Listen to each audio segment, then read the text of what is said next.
Pulis nagbulig sa pagpabata sang Iloy nga may sablag sa paminsaron. Ang pagkamabinuligo ni Sir kag ang plano sini sa baby girl aton hibaloon sa report ni Daryl Marie Sarmiento.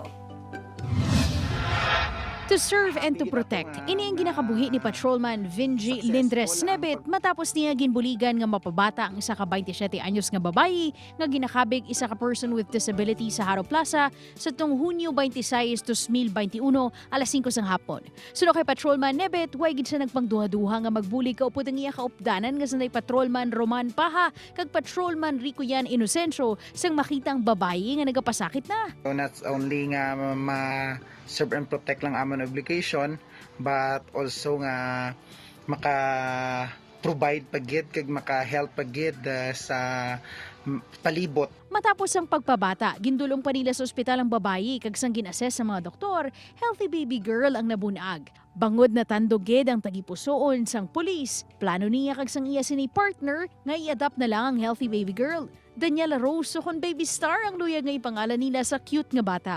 Sa pila ka adlaw magdako siya nga may ara nga ginikanan kag ma-secure man ang brighter future pa na sang bata. Luyag man sang pulis nga magdako nga may pagtahod sa isig katawo kag pagtuo sa Ginoo ang lapsag. Magdako sang maayo kag may pagtuo sa Dios kag mapinalanggaon sa amon. Sa karon ginang proseso na sang pulis ang ilang mga kinahanglanon nga dokumento para sa adoption process. Sa imo Sir Nebet, saludo kami kag ikaw ang amon Kapuso Lodi.